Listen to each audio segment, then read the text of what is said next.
Chapter 56. Kai.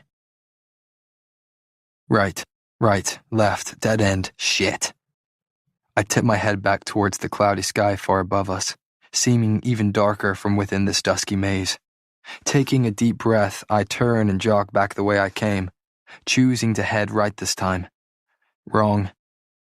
Another dead end is tempting me to drive my fist into it, though I know that will only cause more damage to me than the plants.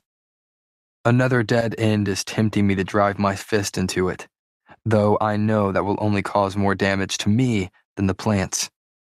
I pick up my pace and breeze past a sight, ignoring him and his unsettling stare. I'm in a pissy mood. Not exactly surprising, considering that I've been running around a maze in the heat, meeting only dead ends, and driving myself mad. Other than evading being crushed by moving walls and encountering a few dozen snakes slithering out from under them, I've kept myself relatively busy with the constant running. I have no concept of time in here, but with my rapidly beating heart and ragged breathing, I know I've been at this for a while. Sand shifts under my feet, and then the hedges shift at my sides. I hear the muffled cries of excitement from the crowd as the maze begins to rearrange itself again, so I dart out of the path and into another that is also shrinking just as quickly. Turning right, I'm only faced with more closing hedges. I spin, my eyes searching. Everywhere I look seems to promise death by plants, a pitiful way to die. I stand in the path, watching as the walls close in on me. I've never felt so powerless, so unable to do anything to stop this impending doom. And then the walls halt. My shoulders press into the two hedges now threatening to crush me. I step forward, arms scraping against the two tight walls of foliage on either side. A bitter laugh escapes me, the sound swallowed by the thick walls. Clever, Father. I sigh, pressing onward through the maze, knowing that if I come across another contestant, there is only one way to get around them. Left, right, jaguar. I blink. That was not what I was expecting. The jaguar blinks back, its coat the color of deep wine, its eyes the color of sweet honey. Hello, Andy. She cocks her head to the side, her mannerisms mirroring that of a cat toying with a mouse, and that worries me. I don't know how long she's been in her animal form, but I can see it's been long enough for her to lose herself in it. Andy's ability is just as dangerous to herself as it is to others. The longer she stays shifted, the harder it is to keep her head. This is the exact reason she's trained so much with her ability, and the exact reason why I don't use it very often. When we were children, she would be in her animal form for days at a time, unable to shift herself back until finally waking up as a human again with no memory of what had happened. Over the years, she's learned to control it, learned to stay in her right mind even while being in a different body. But with all the adrenaline pumping through her jaguar form, her control seems to be slipping, which is exactly why she's staring at me like I'm a piece of meat. Easy, Andy. I raise my hand slowly in the air, taking a step back. She takes a step forward. No, she prowls forward. Shit. This path is so tight that there's no way she could get peacefully around me, even if she wanted to. Not that there is anything peaceful about the way she's looking at me, the way she's crouching low in the sand. I don't want to hurt her, but hell, she wants to hurt me. She's eyeing me like a predator would, promising their prey a painful death. I reach out for an ability close by like I've done multiple times since stepping into this maze. Plague knows I've tried to grab hold of a Bloom's power so I could flatten these walls and walk straight to the center of the maze. And that's exactly what I would do if they weren't so deliberately staying out of my range. The thrum of Andy's ability is overpowering, the only one close enough to feel. Wait. There's a faint tickling in my veins, the feel of a power coming closer. I grasp at it, and Andy lunges. Claws outstretched towards my throat, razor teeth bared, a blob of burgundy flashing towards me, and then I'm standing behind her. Andy crashes into the sand where she intended to crash into me. She lets out a roar of frustration and is barely able to spin around the narrow pathway. Only the agility of a cat could fold itself to face me with such little room. With another roar, she lunges at me again, and with another blink of Jax's ability, I'm behind her. Again. She follows the same pattern of spinning around to try and sink her teeth into me all over again. And then Jax's power coursing through my veins falters, flickers. No, no. And then it fails. He's too far from me now, lost in the maze and taking his ability with him. Well, that leaves me no choice. With only one ability available to me, I finally take advantage of it. I shift. Plagues, I forgot how much I hated this. There's a flash of light before my bones begin shifting, muscles stretching, every part of my body achingly aware of every change. I'm close to the ground, body sleek and strong and slicked with a shiny coat. I feel my canines elongate, sharpen to deadly points. My eyesight sharpens with them, narrowing on the smaller jaguar before me. Keep your head, keep your head, keep your head. With the little training I've had compared to Andy, it's far easier for me to lose my mind to the animal I've just become, so the faster this fight ends, the better. Andy seems only slightly surprised that I have gone from human to jaguar, matching her, mirroring her. But she recovers quickly, and the sudden swipe of her claws catches me across the side of my face. She slashes upward, barely missing my eye. I grunt in pain, no, growl in pain. I leap towards her, slashing out with my own razor-sharp claws. I swipe her across the chest, and she lets out a cry of pain before leaping on top of me. This might be the strangest fight I've ever been in, and that is saying a lot. And yet, it feels so natural in this body. My claws and canines know exactly what to do as I slash at her. Red blood bends into our burgundy fur as we roll over one another, growling and slicing each other's flesh anywhere we can. We are quite literally fighting like rabid animals. I let instinct take over, let myself tap into that animal side a little more. Keep your head, keep your head, keep your head. She's on top of me, and my teeth snap, meeting the soft skin of her neck. She yelps, and I throw her off me, watching as she tumbles into the sand and crashes into a hedge. I slink towards her, paws patting silently as I close in on my kill. No, not my kill. My family. Andy.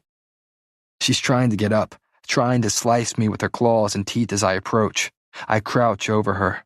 The small jaguar who dared challenge me. My teeth are bared and a growl grows in my throat. I am Kai Azar, Prince and future enforcer of Ilia. I am Kai Azar, Prince and Pain. Jagged teeth are clamped around my shoulder, tearing at flesh and fur. I roar and raise my uninjured arm, ready to finish this with one swipe. A flash of light momentarily blinds my sharp eyes, and I stagger back, stunned as I'm returned to my senses. I was about to kill her. I need to change back, now. Blinking, I look down at where Andy should be lying beneath me. But there's nothing there. A sudden shadow looms above, drawing my attention up towards the sky.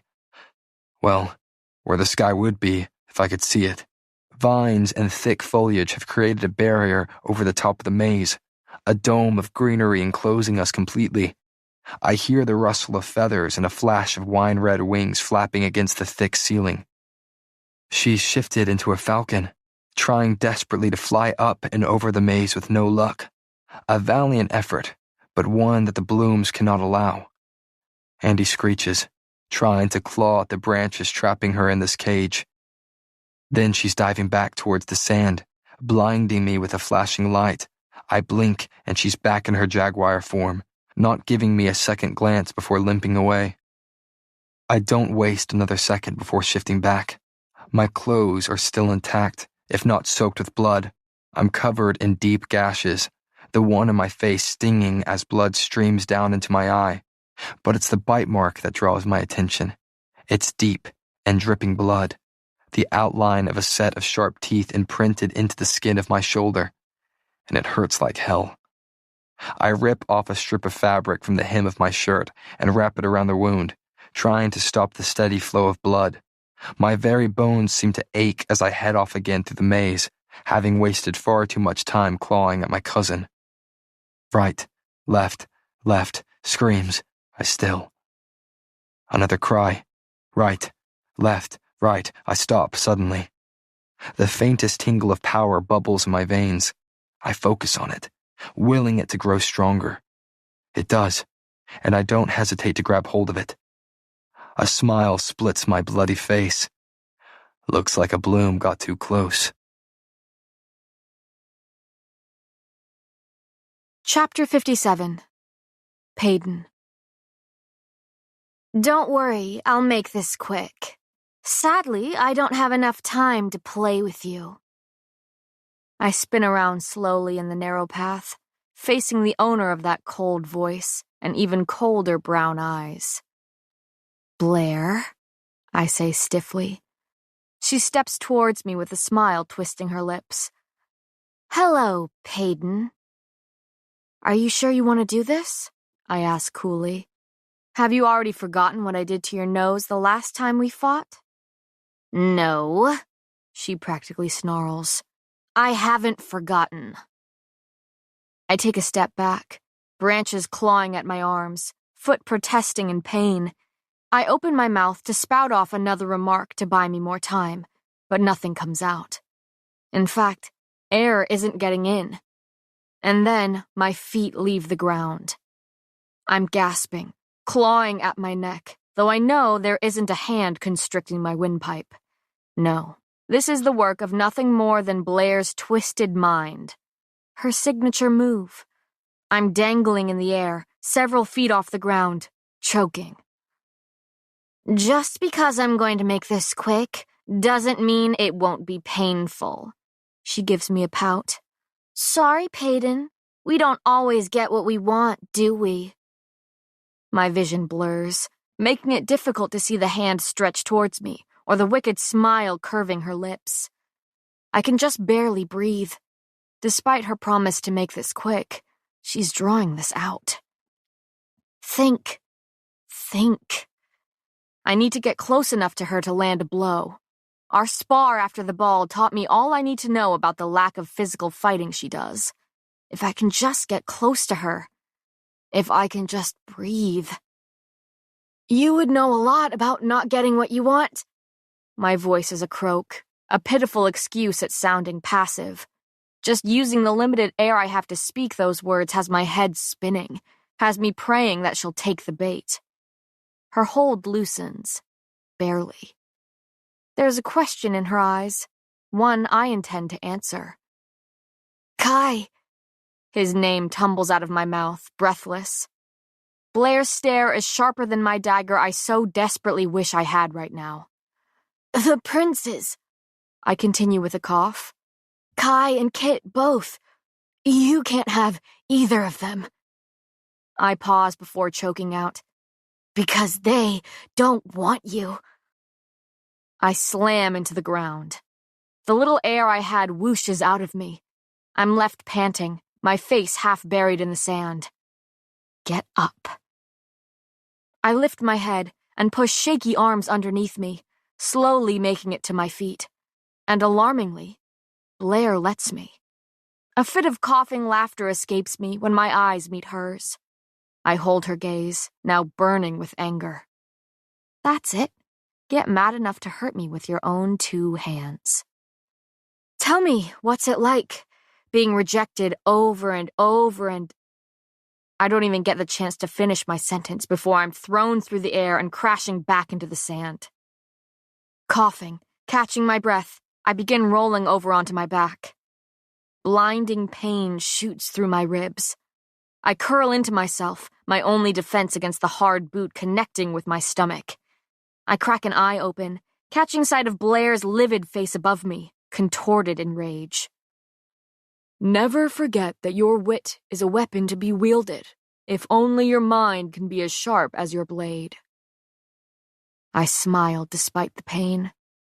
I have her right where I want her. Her foot drives into my stomach again, and this time I catch it. I hear her gasp of surprise when I twist it terribly before yanking it towards me, sending her crashing to the ground. I've knocked the wind out of her, something I know she isn't used to feeling, not when she's always had her power to hide behind.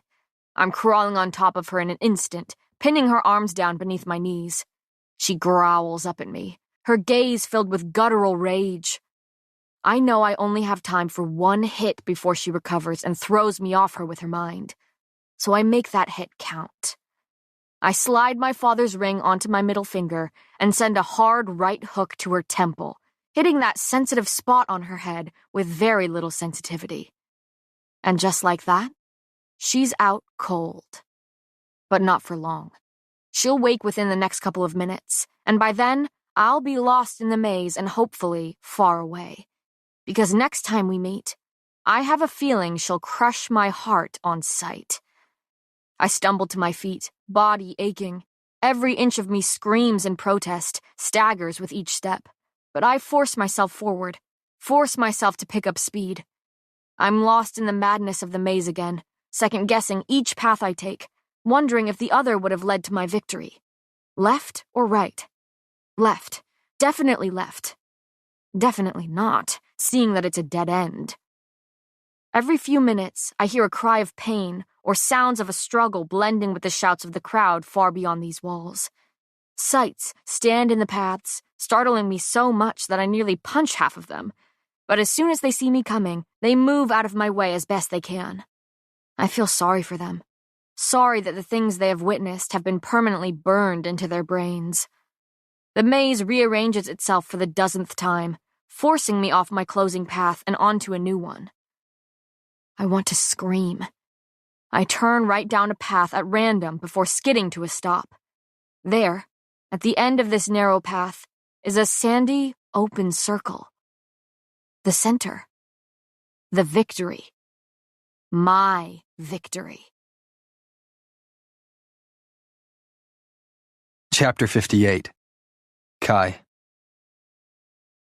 The very earth is under my control. One could say I hold the world in the palm of my hand, though it's a very dramatic interpretation of my power. Well, the power I'm borrowing. The maze wall before me collapses. The vines and foliage that make up the hedge sink back into the ground, slipping beneath the sand. I run forward, reaching out with the bloom's power to tear down walls or split them in half. I'm destroying every bit of the maze near me, unraveling vines and branches. I create a clear and wide path, all while hoping I'm running in the right direction. And I don't slow. Hedges melt apart from me to run through while others slither back into the earth where they sprouted from. The shouts of the crowd amplify with each wall I tear down. The sound of my name echoes through the audience, but I ignore it, focusing on my ability. Focusing on the ability that is flickering, the power inside of me dims. The blooms have finally figured out what I'm doing and are no doubt running away from the maze, trying to get out of my range. I split a wall in front of me, creating a path for me to run through. It grows and grows and then stops. The ability seeps from my bones, leaving me powerless and pointlessly holding an outstretched hand at the hedge. I push my way through the hole I created, thorns and branches clawing at me. I hear the maze rebuilding itself behind me as the blooms try to fix the damage I've done. But it's too late. I've already made it to the center. I step into the open circle, filled with nothing but sand and the two figures within it. The first came from a path in the maze opposite mine, and the flash of silver glinting in the light tells me exactly who it is. Peyton is limping. Her whole body seems to drag even while she pushes it to run. Her leg and body are bloodied, bruised. I start forward. But her gaze never finds mine. No, those blue eyes are fixed on the figure at the center of the circle. Peyton's steps falter, fumbling as though she's back in my bedroom where I taught her how to dance. And then she's sprinting towards the criminal who's destined to die. Chapter 59. Peyton. I suddenly can't breathe again, and I vaguely wonder if Blair's back, squeezing the air from my lungs with her invisible grip. I sway on the spot, feet sinking into the sand beneath me at the edge of the circle. I'm seeing things. I must be seeing things. I stagger forward, tripping into a run. I force myself to go faster, ignoring the protest of pain shooting up my foot. Adina? This can't be right. This can't be happening. Her beautiful form is broken and bleeding. Her knees sink into the sand, and her hands are tightly tied behind her back. Tears streak down her once glowing dark skin, now dull and drenched with blood. A shuddering sob escapes her, and my heart threatens to fail me at the sound. I've never heard Adina cry. Even after losing her parents as I had, after being beaten for attempting to steal those sticky buns she loved so much, after shivering on the streets, nothing has ever broken her. Nothing has ever dulled the light that is her. She's my light. I'm stumbling towards her, numb and nauseous all at once. This isn't right. This can't be right. Peyton! Her voice cracks, and I think my heart does the same. She struggles to stand, trying to walk towards me even with her feet bound. Panic laces her next words, fast and frantic. Pay, I'm so sorry, Time seems to stall. The scene seems to slow, unfolding so vividly, so violently. And I know in this moment that I will see it every time I shut my eyes. All it takes is one brutally blunt branch. One single, broken branch to break her. The gnarled wood flies, guided by an invisible force before it meets her back, skewering her right through the chest. The scream couldn't even tear from my throat fast enough. Adina! She sways, blinking down at the bloody branch protruding from her chest. Then her gaze slowly climbs up to mine as I stumble into a sprint, tears blurring my vision. The sound of screaming fills my ears. I think it might be coming from me. She crumples. And when she does, I catch sight of the leering smile and lilac hair at the other side of the circle, hand outstretched. The hand that guided and granted the gift of death, using nothing but her mind to meet the target. No! My scream is raw, ripping from my throat. I reach Adina before she hits the ground, gathering her into my arms as I gently lower her into the sand. I'm cradling her head while her bloody body is draped across my lap. Tears are streaming down my face. Screams are crawling up my throat.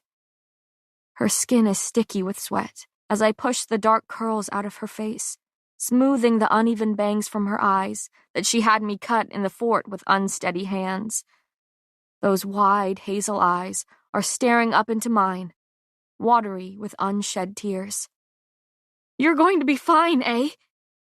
My hands are shaking as I tenderly touch the wound, my voice shaking as words spill out of me as quickly as my tears. You hear me? You are going to be fine, and when you are, I'm going to get you so many sticky buns that even you will grow sick of them, okay? I look up frantically and scream. Help! Please, somebody help! But my cries are drowned out by the cheers of the crowd, leaving me to whisper my pleas. Help her. Please. Please. I look down at Adina through the tears in my eyes. You have to stay with me. My voice breaks. I break. You have to promise me you'll stay. Adina draws in a sharp breath, weak and wavering. Pay. The sob I've been smothering slips past my lips when she says my name, so soothing and sweet, as if I'm the one who needs to be comforted. You know, I don't make promises I can't keep. Her voice grows softer with each word, her energy spent, and with another wheezing breath, she pulls her cracked lips into a smile. Even in the face of death, she smiles. Death. She's dying. No, no, no! My words are a sob, a shaky cry. Don't say that. You're fine. Everything is going to be fine. She's still smiling at me as the tears slip down her face from those warm hazel eyes, now slightly unfocused. Promise you'll wear it for me? I blink at her, only blurring my vision with more tears. What? The vest. Her voice is barely a whisper, forcing me to lean forward to hear her as she says, The green one with the pockets. She takes a wheezing breath before ragged coughs rack her body. Blood stains her lips and slips from the corners of her mouth, but she continues, determined as ever. The stitching took me ages, and I'd hate for all my hard work to go to waste. An equal part sob and hysterical laugh escapes me. I promise, I'll wear it every day for you. She smiles the kind of sad smile one would think the sun does when setting. Warm and wonderful. Worn out and weary. Ready to say goodbye. To take a break from having to be a constant source of light. Relief at the prospect of rest. Her eyes flutter shut, and I'm suddenly so terrified I'll never get another glimpse of that hazel gaze again. Please, I whisper, pulling her closer to me. Please don't leave me, You're all I have left. She's the only person who knows me. My heart aches. Death is too dark for Adina, too bleak for her brightness, too undeserving of her dazzling soul. Her eyelids crack open, revealing a sliver of those hazel eyes for me to memorize one last time. She struggles to speak, struggles to take shallow breaths. This is not a goodbye, only a good way to say bye until I see you next. My body shakes with sobs as I stroke her beautiful face, remembering those words as the same ones she said to me before I left Lute.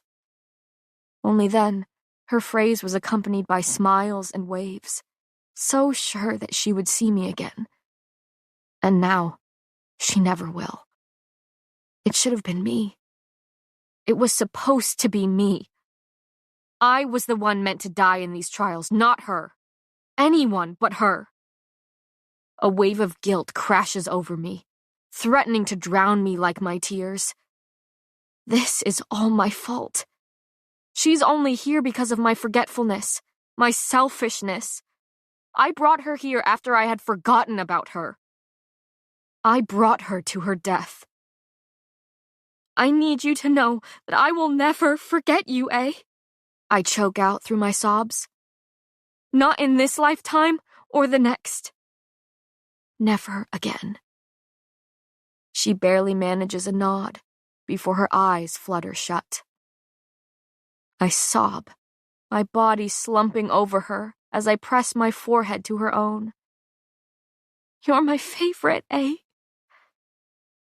With lips pulled into a soft smile, I hear her take a shuddering breath. Take her final breath, leaving me shaking, leaving me screaming, leaving me sobbing, leaving me. Chapter 60. Kai. Utter anguish, utter agony, utterly alone. That is what I hear in her cry. I'm rooted to the spot, unable to tear my feet out of the sand or my eyes from her crumpled form. I barely saw the branch before it ran the criminal through. No, not a criminal. Adina. Confusion clouds my thoughts as another one of Peyton's cries cuts through the air. Adina shouldn't have been here. She was no prisoner of mine, and she certainly was no criminal worthy of this death. Peyton is sinking into the sand, rocking back and forth as she clutches the lifeless form of her best friend against her chest. I heard countless stories about the two of them together during the first trial. Peyton's love for her friend was evident then, but now it's written all over her face, riddled with each cry. I never imagined I would see her weep, but even the strongest among us break down. burdened and buried by grief.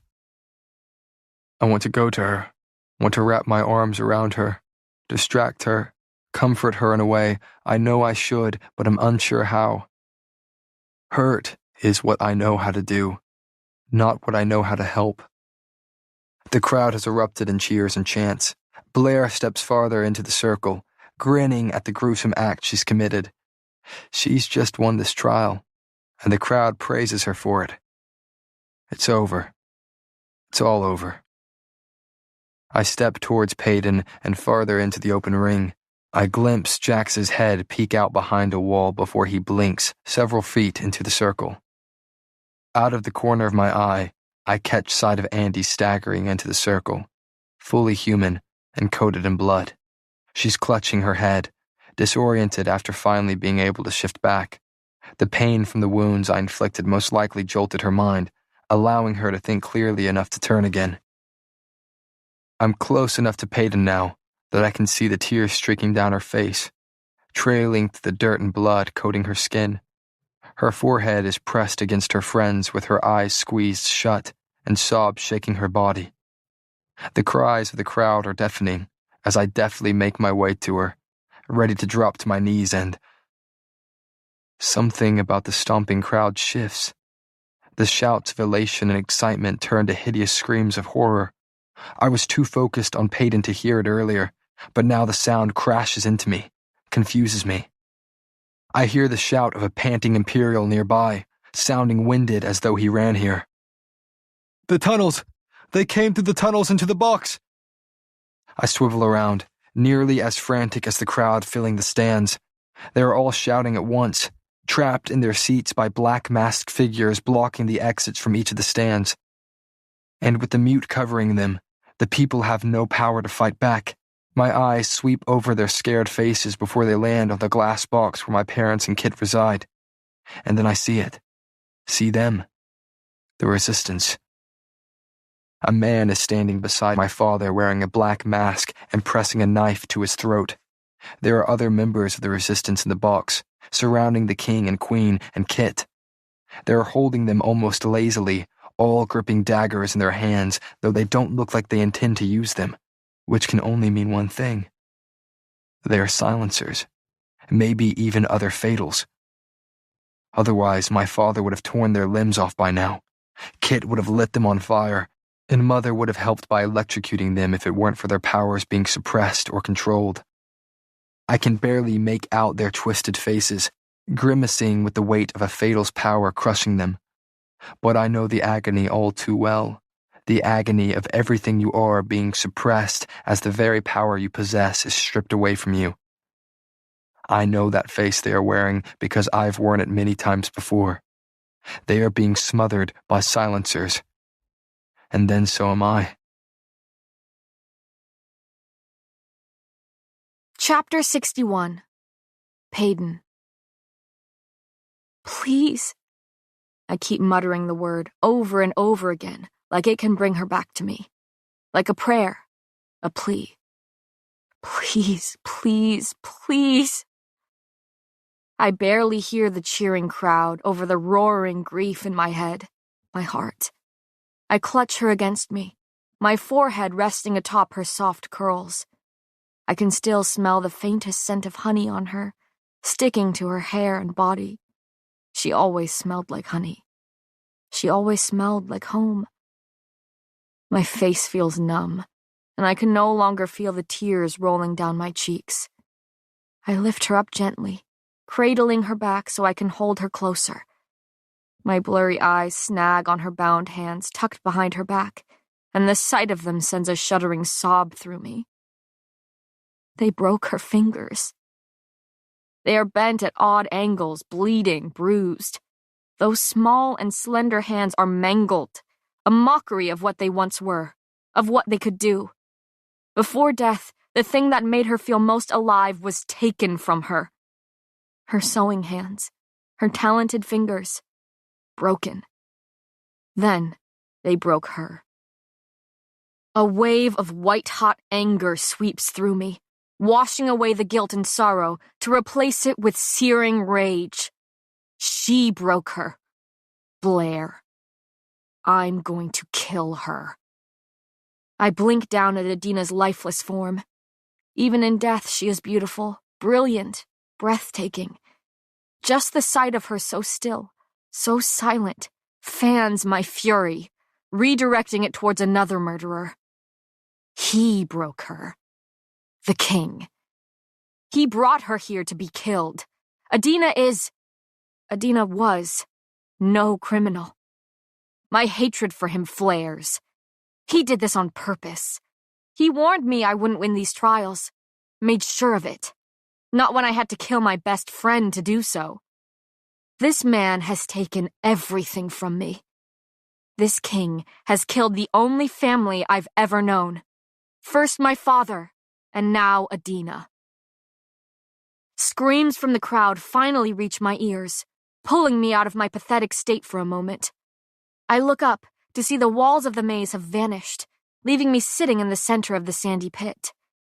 The other contestants are standing close by, all looking equally confused. The crowd is crazed. Elites are yelling and pointing and, "The tunnels! They came through the tunnels into the box!" I stiffen. They're here. My eyes scan the crowd for anyone familiar before landing on the glass box. Sure enough, I spot Callum leading the king out, one hand clutching a dagger to his throat, while the other clutches his arm. A man I've never seen before, whom I can only assume is a silencer, follows closely behind to the rail overlooking the pit. "Came through the tunnels!" I hear another Imperial shout through the crowd, barking out orders along with it. But there are few guards who aren't trapped by the mute-encased stands, where members of the resistance are blocking the exits. And the handful of Imperials that are free make no move to rush to their king's side. They can't, not without fear of their leader's throat being slit if they get too close. For once in their life, elites feel truly powerless. And then, I feel his eyes burning into me. They are like green emeralds, sharp and cutting from where he meets my gaze inside the glass box. How wrong I was to think their eyes weren't similar. Because when his gaze pierces mine, I don't see him. I see his father. The future king knows this was my doing. He knows because he showed me that tunnel and its key. He knows because he trusted me with that information. Kit knows that I betrayed him. He holds my gaze, looking so hurt, so horrified, so full of hatred. His eyes are so cold that I nearly shiver under his stare. The boy glaring down at me is devoid of every bit of warmth, every bit of charm I've come to know. He is cold. He is callous. He is like this because of me. He is his father. I hear sand shifting beneath my feet and rip my eyes away from Kit to find 4 silencers walking towards us, hands outstretched, power pressing. Grunts echo from the contestants near me, and my gaze lands on Kai only a few paces away, eyes squeezed shut against the pain. My heart constricts at the sight of him clutching his head, sinking to his knees in the sand. Blair, Jax, and Andy do the same, grimacing with the pain of their powers being silenced, smothered, subdued. And this concludes the 6th ever purging trials. Callum's voice booms over the arena, stilling and silencing everyone with a single sentence. Tiala is beside him, looking terrified, with her hand pressed against his arm. The king, on the other hand, looks almost deceptively calm as he tries to seem completely unaffected by the dagger at his throat and the resistance surrounding him. Many of you may not know who we are, Callum continues, voice clear, eyes roaming over the crowd. And that is because we are your king's most deadly secret, his dirtiest secret. We are ordinaries. We are fatals. We are the resistance. A collective gasp echoes through the stands, shock settling over the crowd. They can do nothing but watch the scene unfold, with their powers suppressed by the bowl and resistance members blocking their escape. Today, we come out of the darkness and show you who we are, what we want to change. I can't move, eyes glued to Callum as he turns to look at the king now. Every guard, every citizen watches in stunned silence, unable to stop this. This could all be over. No more death, no more fighting. He gestures to the crowd now, waving a hand. We are everywhere. We are not extinct from this kingdom, despite what your king has you believe. We have never stopped growing, never stopped fighting against the injustices that the purging brought, and we have gathered here today. The people seem terrified at the prospect of so many diseased ordinaries living among them.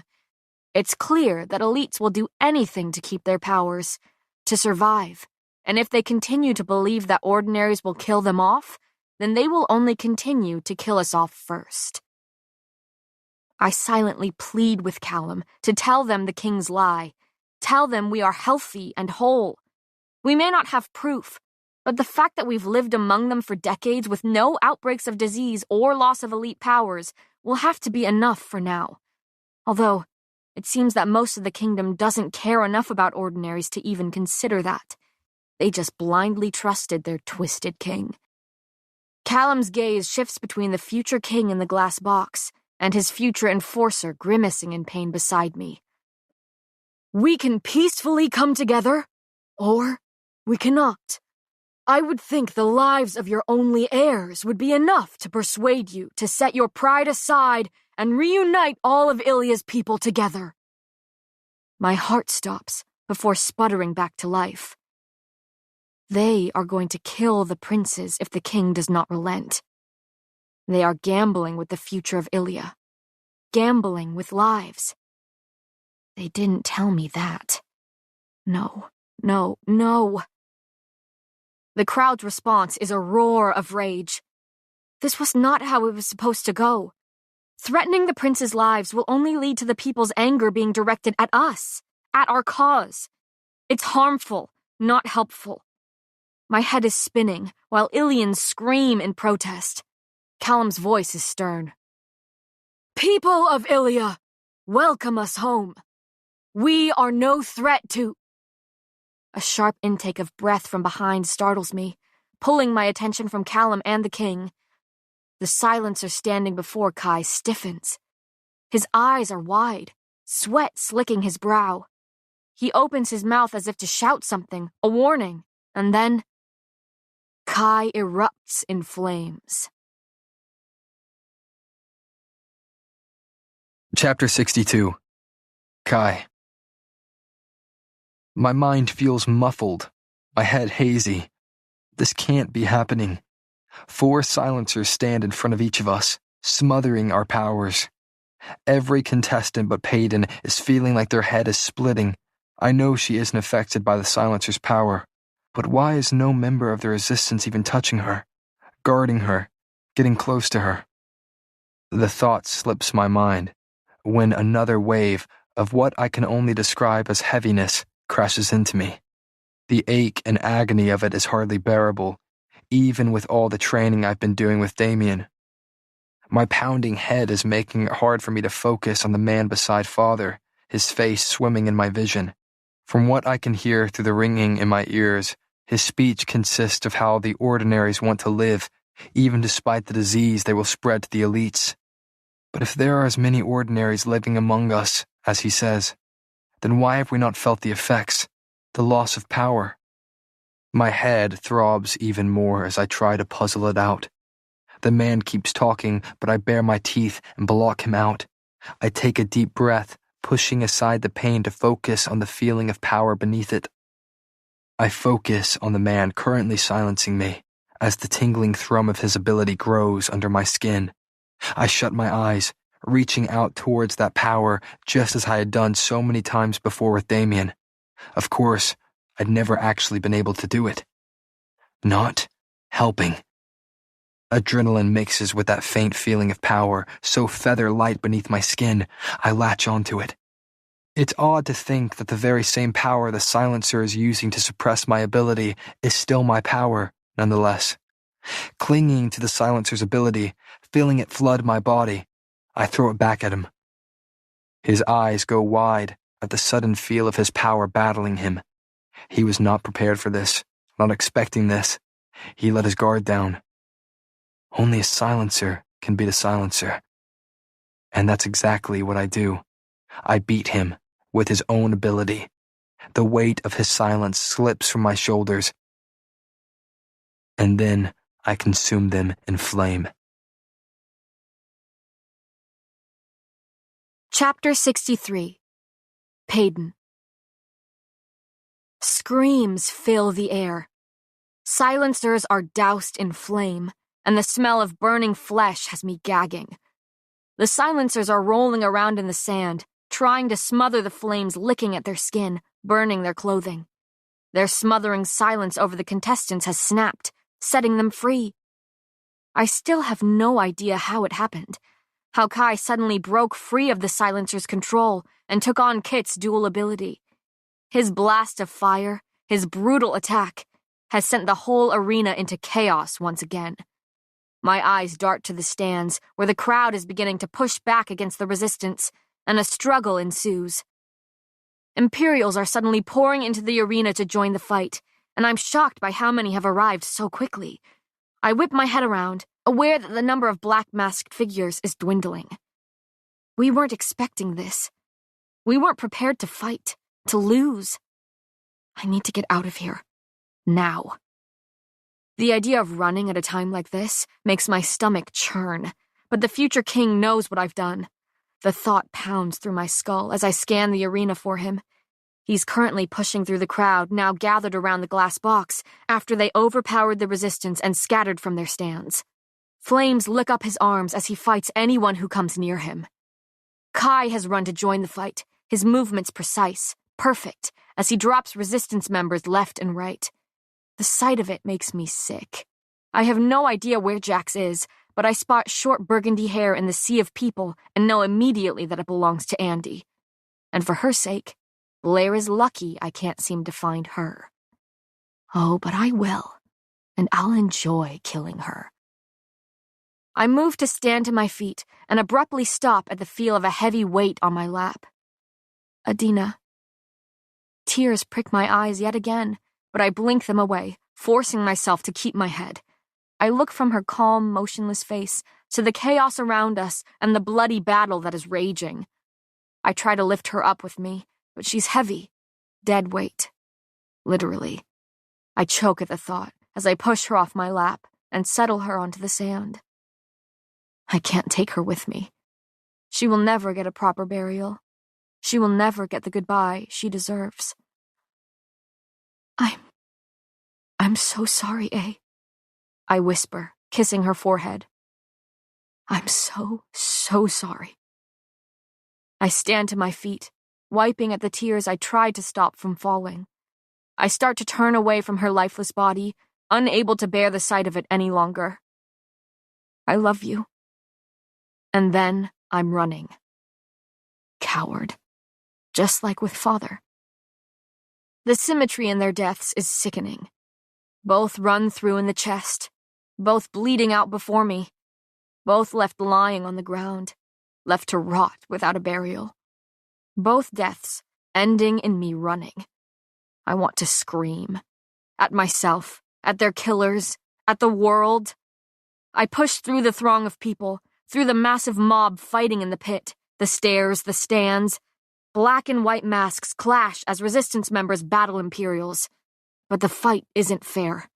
There are so many Imperials, and even with the power of the Fatals beside the Ordinaries, the resistance is outnumbered.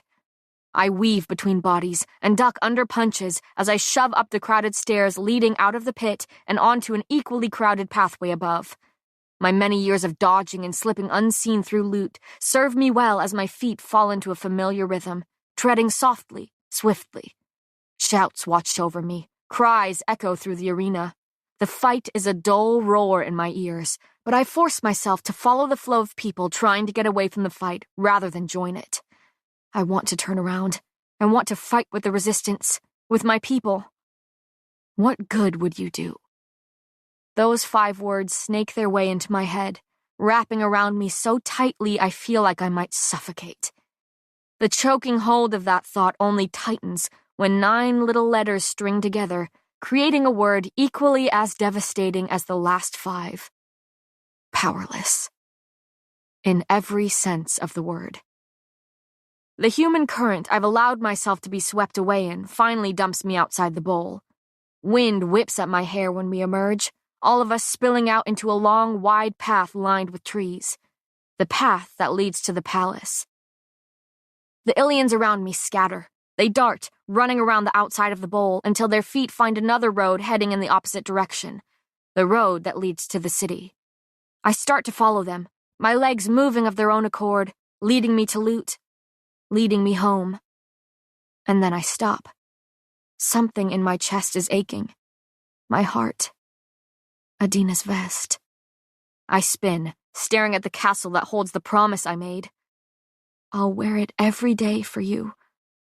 The promise pounds in my head, and it's all I need to start sprinting down the tree-lined path. The pink flowers and dainty petals that rained down on me the first time I walked this path are long gone. They are now dead and trampled on the ground, leaving only empty buds and leafy branches swaying above me as I race beneath them. Bloody foot and injuries be damned. The few Imperials that chased me back in loot for stealing could have never gotten me to run so fast, so far.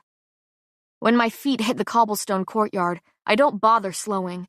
I race over it as raindrops begin to prick my skin and slick the ground beneath me. I scramble up the stone steps leading to the giant gilded doors of the castle. Get inside, grab the vest, get out, make it to loot, and... Miss Gray! I startle, looking up to see 4 Imperials stationed outside the heavy doors I'd been too busy sprinting towards to see. An older man rushes down to meet me, concern crinkling his eyes around the white mask he wears. Miss, are you all right? Has the fighting stopped? Has the resistance been defeated? His eyes search mine, looking for answers. So they clearly know what is going on inside the bowl's walls, and yet they are stuck here. They've no doubt received specific orders to stay and guard the castle, along with the many other Imperials I'm sure are prowling inside. The ones I need to get past to get to my room. Yes, I need a plan. Fast. And the one that comes to mind is one I'm not proud of. I let my body go limp as I stumble forward on the steps. I throw out my hands to catch my fall, but the Imperial beats me to it. He wraps an arm around my middle to steady me, and I suppress the urge to snap it in half. I reach down and clutch at my foot and the blood-soaked cloth carelessly wrapped around it, now nearly falling off with all the running I've done. I plaster on my best grimace, though it's not difficult to do with the adrenaline slowly seeping from my body to be replaced by pain once again. You're hurt. The Imperial's eyes dart to my foot when I hiss in pain. How observant. Yes, but I'm fine, I place my foot back on the steps and gasp dramatically in pain. I'm really milking this for all it's worth. My fingers curl around the Imperial's starchy white uniform, my eyes pleading. I could barely make it out of there. It's chaos, and I take a shaky breath. I'm so scared, and my foot hurts so badly, and I don't know what to do. Plagues, I cannot believe I've reduced myself to this. I sound hysterical, and that is exactly what I was going for. The Imperial glances up to his friends at the top of the steps before returning his concerned gaze back to me. Why don't we get you back to your room so you can rest and get that foot healed? This will all be over soon. A tear rolls down my cheek as I nod fervently at him, hoping I look scared and stunned, though I am neither of those things. I just need him so I can get to my room without looking suspicious, without drawing attention from the other Imperials, who will ask questions I don't have the answers to. But if I have an Imperial as my escort, the problem that is me will already be handled and under control. Another 2 things I am neither of.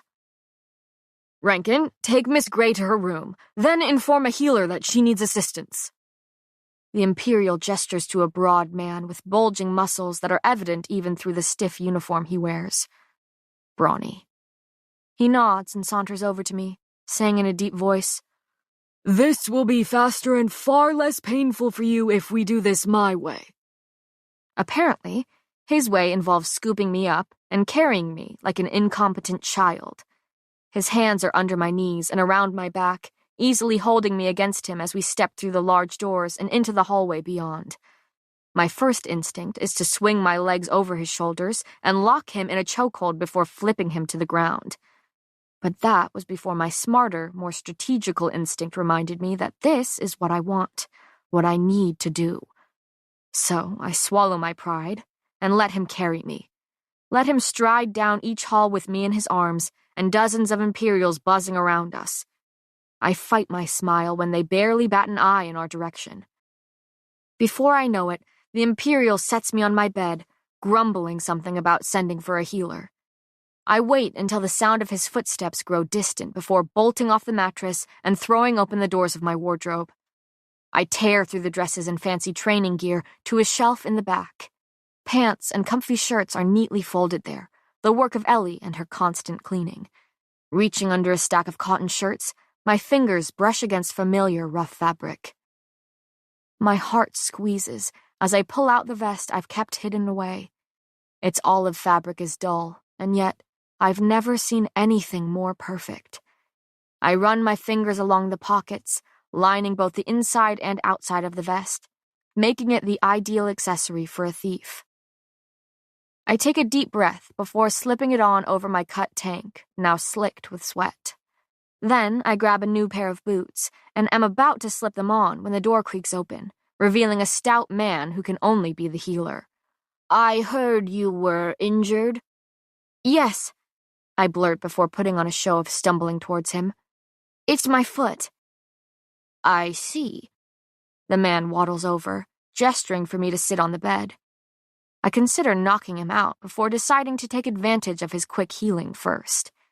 He gently takes my foot in his hands, and I watch as his fingers dance over the jagged cuts crawling up my ankle.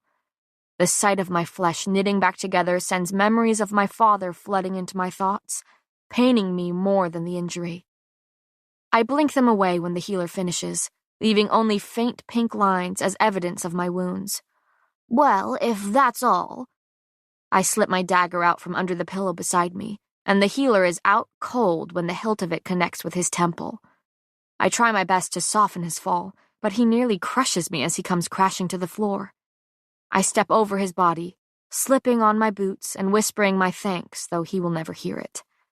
I silently slip into the hallway.